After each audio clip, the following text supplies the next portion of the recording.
Welcome to Rewind, everybody. I am your host, Brian Petty, and this show is dedicated to bringing you all of the action from around drag racing, funny moments, record-setting passes, insanely competitive events, and everything in between in drag racing from past events.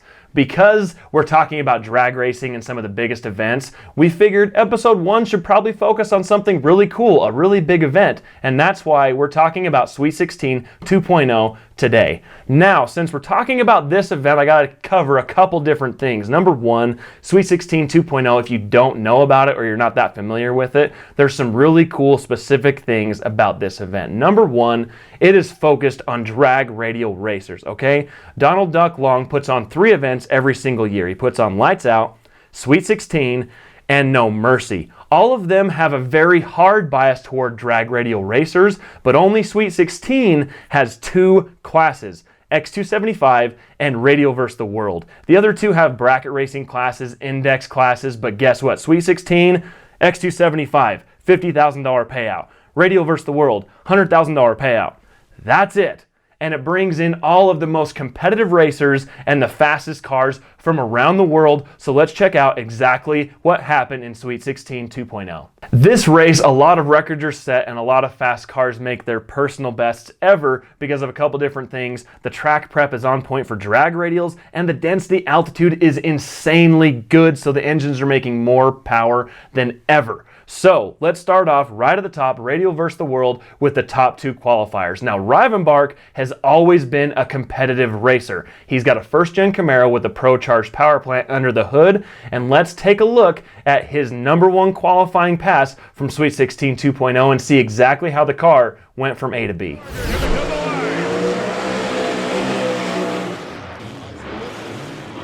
So Bryce again, we see the nitrous car on the right-hand side go to 60s, but all eyes on Kevin Rivenbark. Can we see 50s for the first time in RVW history? Bottom line, we already had the quickest field in history. The bump spot last year was 376 and change. We're down to 375.3. We've reset the nitrous world record. We've reset the world record in X275 multiple times already tonight. And now we're going to find out if this Pro-Charged Camaro can be the first car to the 350 zone of Radial vs. the World. Here we go. Oh, man, moving left, bringing it back right. Top end, chugging it through. Yeah! 58 and 206. There it is. History, man. Now, there were a lot of things that happened on that pass, okay? So I'm going to break them down as easily as I can. Number 1, Rivenbark just set the record for Radial vs. the World with a 3.58 elapsed time. And he is the first blower car to break into the 350s as well. And he number 1 qualified for Sweet 16 with that pass. So a lot of things happened right then and there. And I believe he went 0.91 in 60 foot, which is hauling the mail. But even with that record, even with how fast that pass was, Daniel Ferris was right on his heels in this next pass. Dan Ferris told me this morning that after this race, he's going to take the Mustang and put it back on the big tires. Run it as a Pro Mod of the NMCA and Midwest Pro Mod Series for the rest of the year, but he's having fun over here. This car has worked, I think, even beyond his own expectations with the radial tires on it. Can we see Ferris going to 50s? Can Super Dave finally make the hit he was looking for? We know the track is there. We know this is the best air they've seen all weekend. Pre-stage is on. Both cars going to build some boost. Put it in the beams right here. Oh, baby. Top end circulating at 357, wow. 214 miles an hour, 970, 60 foot. Holy crap. And just like that, Daniel Ferris took the number 1 qualifying spot from Rivenbark, as well as the Radial vs. the World record. Insanely quick and very competitive. Both cars were within 100th of each other. It might even have been less than 100th. It might be a few thousandths, but no matter what, both cars are insanely impressive, and the record keeps swapping spots between these 2 cars. Now, Ferris has always had very competitive cars. He's had a number of them throughout the years, and this one was no exception to the rule. And now that we've talked about the top 2 qualifiers for Radial vs. the World for Sweet 16 2.0, I wanted to spend some time and talk about a couple other passes that might not be number 1 and number 2 qualifiers, but they were insanely impressive for the event. Now, if any of you know Marty Stinnett, he has a small block powered orange Ford Mustang with twin turbos. This car is always impressive, it's insanely fast, and it keeps setting the record for the fastest radio versus the world small block powered car, and this pass is no exception. Rivenbark seems to have a whole lot more resources in his corner than Stennis. Stennis' car is beautiful, doesn't want for anything, has the best parts he could put on it, but he's dealing with a Colossus on the other side of the racetrack with that ProCharger car. And ProLine, ProCharger, both helping out. Steve Petty doing the tuning, Kevin Rivenbark doing the driving. The Law Motorsports on board. That's a tough combination to beat. You got about 14 people over there looking at Stennett's car and 376 standing behind Rivenbark's car on the right side of the racetrack. All right, here we go. Look at Rivenbark going away, baby. Top man charge going to lead now 362 and 205. And Stennett resets the record, 365 and 205. Gonna leave with his head held high. Amazing. 9:79.60 foot time. So right there, you just saw Marty Stennett reset the small block RVW record with a 365 elapsed time and a mile per hour of 205.98, almost 206, and it's a small block. It's a cast small block. If you've ever talked to Marty Stennett, I've gone over his pits, talked to him multiple times. Super nice guy. You look at his engine, he pops the valve covers, and it's like, is that it? That looks like a normal small block going on, and it is insanely impressive. Super cool guy, so congrats to them for resetting the record. But that's not the only other RVW car that didn't necessarily number 1, number 2 qualify, but Brad Edwards and his Mustang did something really incredible at this race, and I want to check it out right now. Race car driver, right? Kevin Mullins did a lot of RVW stuff back in the day. It's good to have him here on the property. The air is there, Brian. Can we see it? 3 seconds on leaf springs. And can we see Edwards dip in the 60s? If it's going to happen tonight, if it's going to happen for Terry Parks, it's going to happen tonight. You don't get these conditions, but maybe once, twice a year. He's taken full advantage so far, resetting the record, then lowering it down within a few hundredths of that 3-second barrier. And Brad Edwards, we're looking for two guys to smash into some different barriers here. Looking for Edwards to smash into the 60s. And Parks to try to put a crooked number, I guess, as we'd say, to start his elapsed time at the finish line. 4:04.3, right now the best number in the history of drag racing on leaf springs in the 8th mile. Terry Parks trying to start it with a 3. And Brad Edwards, boy, would he love to see a 69 or even a 70 flat.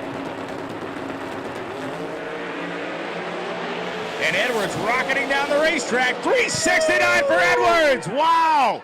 69.1, 202 miles an hour, and Brad Edwards is in the field with some confidence right now. So not only is Brad Edwards in that extremely tight 16 qualifying car field, he reset the record for stock suspension. Yeah, that's right. That car is on stock suspension. Went 0.96 in 60 foot and went 369 in the 8th mile. Insanely impressive, and he's in the field, so I wanted to give those guys props. I've seen that car over the years progress, you know, getting the longer nose and changing some stuff up. It's still a big block Chevy based power plant, still twin turbos, but the fact that it's stock suspension absolutely blows my mind. I can't even fathom how much work and how much time those guys have into that car, so well done to them.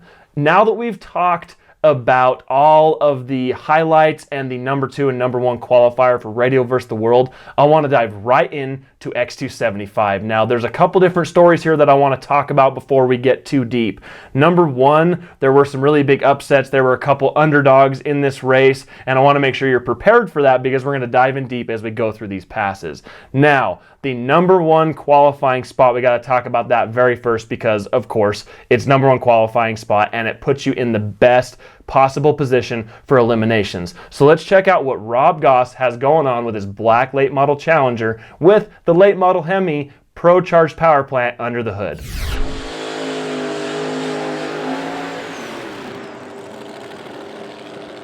It's really important if you want to run more. I'm sure some of you do, and you want to run for 15 grand or 10 grand. That's real money. Make sure you don't pack up and leave tonight. Rob Goss and Kaylee Mills headed to the starting line. Bruce, a.k.a. Fat Elvis, has brought Rob Goss into the beams, and now Kaylee Mills being brought in by her team. Mills has one last shot to qualify for the main event, or she will be running in the second chance race.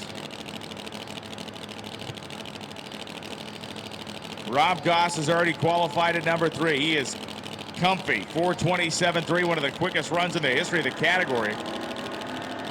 Kaylee Mills trying to go quicker than 35.3.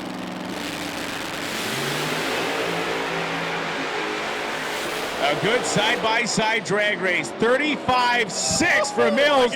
But Rob Goss goes 4.23. Yes. Wow, 169 miles an hour. That's a new world record, baby. Rob Goss just set the record with an elapsed time of 4.237. The car is a rocket ship, okay? It's doing good in 60 foot, it's doing good in the middle, and it's doing good in the back half. Now, no other car is going to come on top of that, but there was another team that was right on his heels, and that's the pass we're going to watch right now for the number 2 qualifying spot in X275.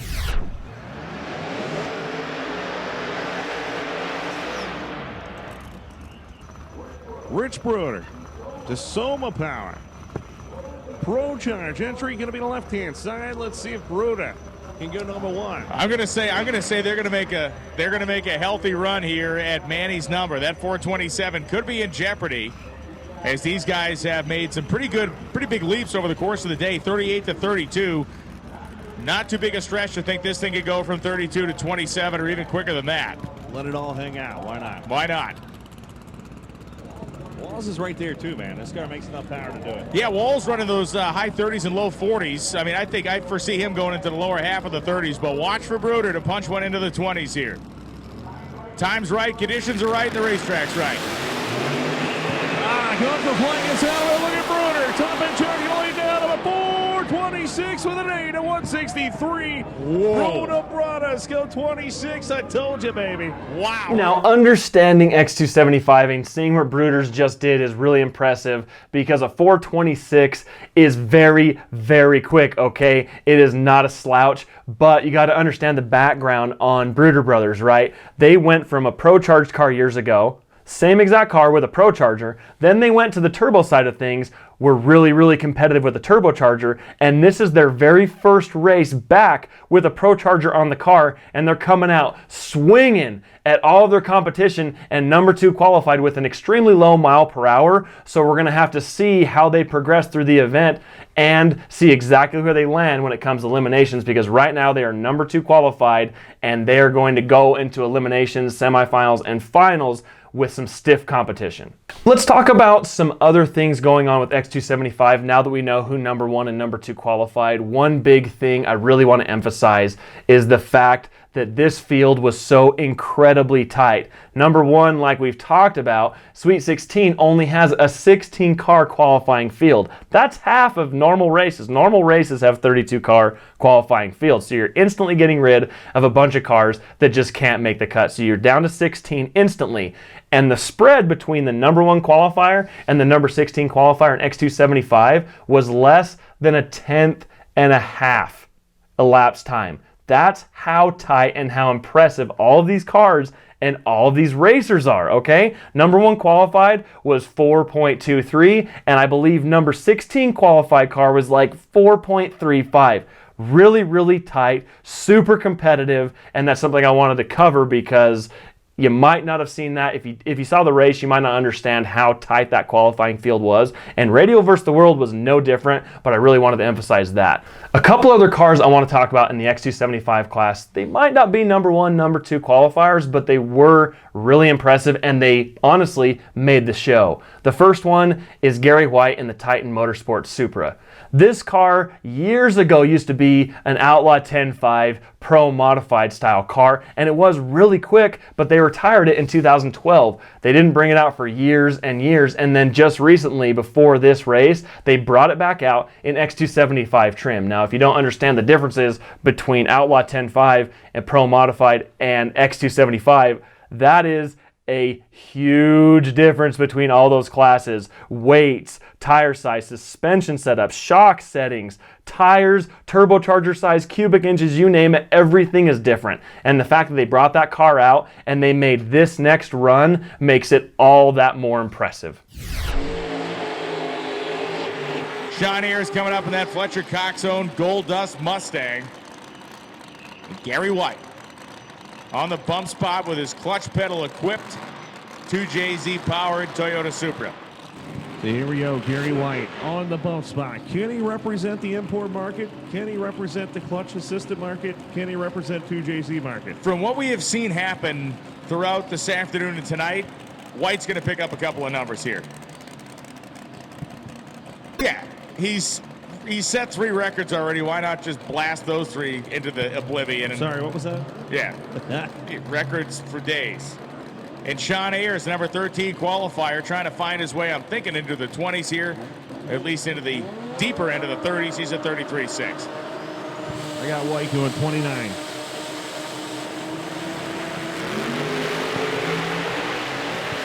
A little wiggle for White as they go to the stripe.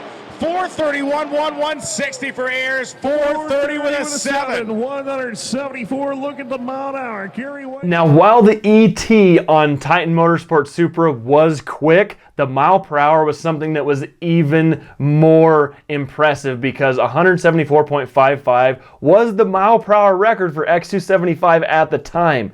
And remember what I said, this car was in retirement from 2012 to 2019. I think this was the second event they ever took this car to in X275 trim. So they overcame huge odds and they qualified really well in X275 and they set the mile per hour record, and that's why I want to talk about them on the show and show you guys just how fast an inline 6 with a single turbocharger can be, even in X275. But that's not the only car I want to talk about. Something else that happened that was really big was Milliken's green car with a diesel under the hood. So let's take a look, and afterward we can see the pass and talk about exactly what happened with the car and what's going on under the hood, because it's something that gets me really excited and I love the car. So let's take a look.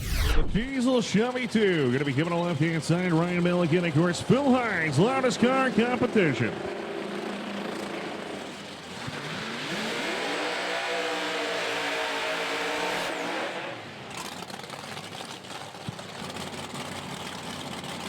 All eyes are on the diesel, right?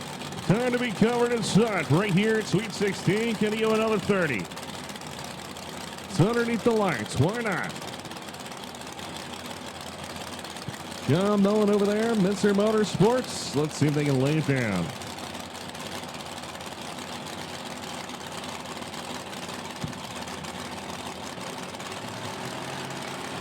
Once again, we need Radial versus the world to the staging lanes, please. RVW. Oh, baby, Hines is going high. And look at Whoa! 28 and What? 70 miles an hour. What? 428.9 at 170.88 miles an hour. Ryan Milliken rewriting the history books again. As you can see, that diesel-powered car is not a slouch, okay? They just went 428, which is the fastest diesel X275 pass ever.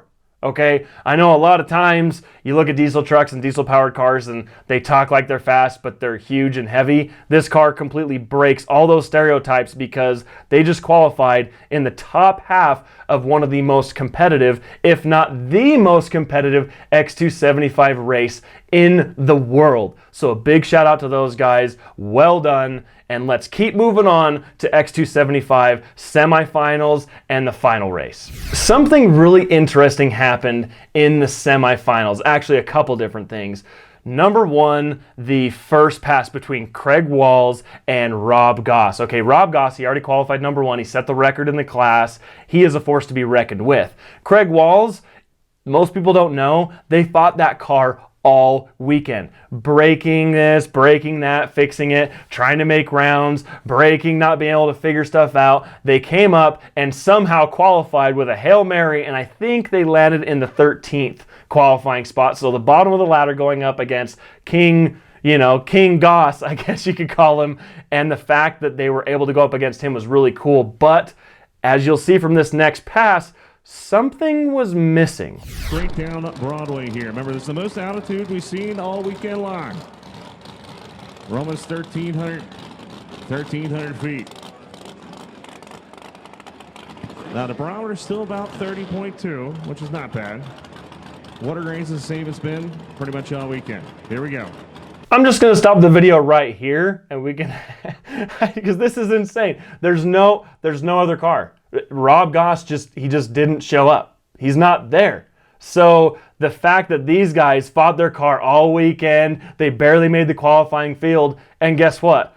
Goss's car broke and he couldn't make the semifinal run. Now that doesn't mean that this is just a freebie run for these guys. They still need to put it on kill and go as fast as possible, because that's going to give them lane choice and it's going to set them up best going into the final. But I just wanted to clarify, this puts these guys as the underdogs, basically a bye into the final. So let's see how fast they run. So let's see if he goes A to B. Did they set the car up right here for the track conditions? Oh, baby. 106.60 foot, about 435 under 62 right there in the heat of the day. And let me say that again. 106.60 foot, 435 at 162. So Walls makes a pass of 435 in the 8th at 162 miles per hour. It's not a slouch, but it's definitely not the fastest in the field. He kind of got a golden ticket handed to him when Goss broke. Okay, that was the #1 qualifier, and he broke and he didn't have to face off with him, so he's in great shape. It is definitely a great underdog story, but now we got to see exactly what Bruders and Fisher come in with in the next round of semifinals to see who goes into the final round with Walls. So let's take a look.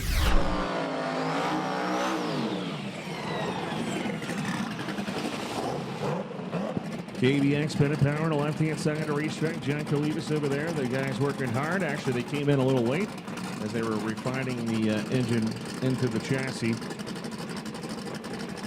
this weekend. Bruder here on the right-hand side made the switch to Pro Charger. Let's see if they can lay it down. Gonna fly over by a helicopter here. That's interesting.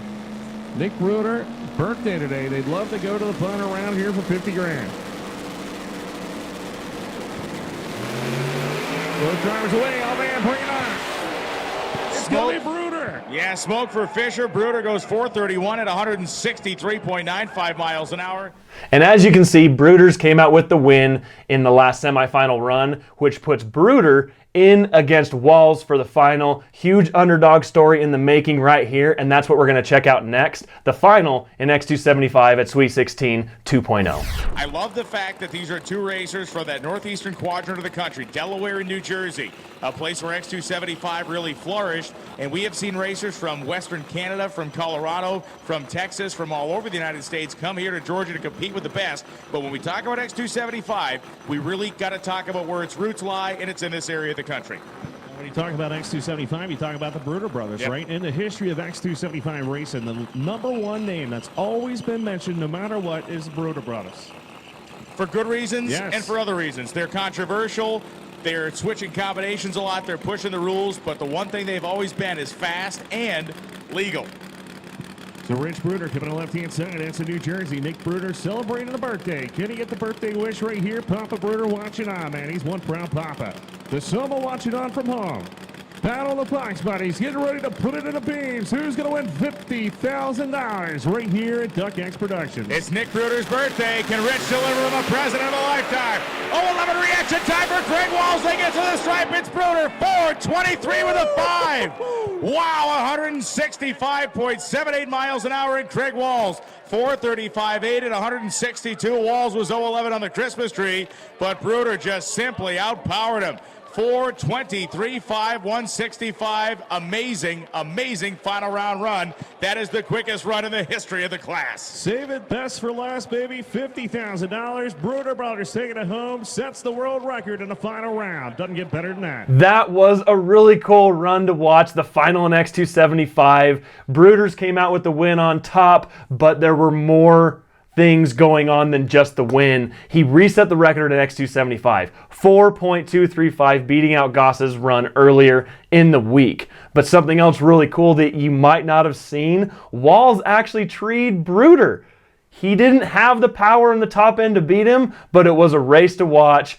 Walls was ahead of him for a little bit, but Bruders came out with the win, so congratulations to them. They got the $50,000 purse, they got the record, and in a brand new Pro Charge setup, so well done those guys. But now that X275 is done, we got to go back to the main event, Radial vs. the World, semifinals, and the final. But there are a couple different stories here going on. So Mike Stavrinos, hopefully I'm saying your name correctly, That is another underdog story in the making because they fought that car the entire race. And the fact that they even qualified in the top 16 was insanely impressive. But now that they're in the semifinal going up against Rivenbark is something that could be really cool to watch. So let's see exactly how that race went down.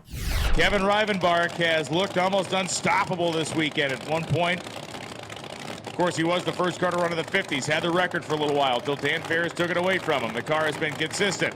Only smoked the tires a couple times, but they did a lot of engine work before they came up for this round. Here we go. Let's try to play. Oh, man. Shakes the tires. He goes in the tires. Going to be Kevin Rivenbark. 366, 203 miles an hour. 0-10 reaction time. That was a killer run by Rivenbark. He came out with the win on that one. Stavrinos might have had the combo to make the win, but unfortunately he got crooked in the front half, and that means Rivenbark has a spot in the finals. So now let's take a look at the second run of the semifinals. Now this is another underdog story that was kind of happening during the race that you might not know about, okay? Bryson is similar to Walls from X275. They have a good story, you know what I mean? They have a lot going on. They're not the fastest cars out there, but the fact that they made it into the semifinals in such a tight-knit group and such a competitive race is really impressive in itself. But he's going up against Ferris, who is a very impressive racer and comes out on top a lot. So let's see exactly what happened in that race and who is going to make it in to the final.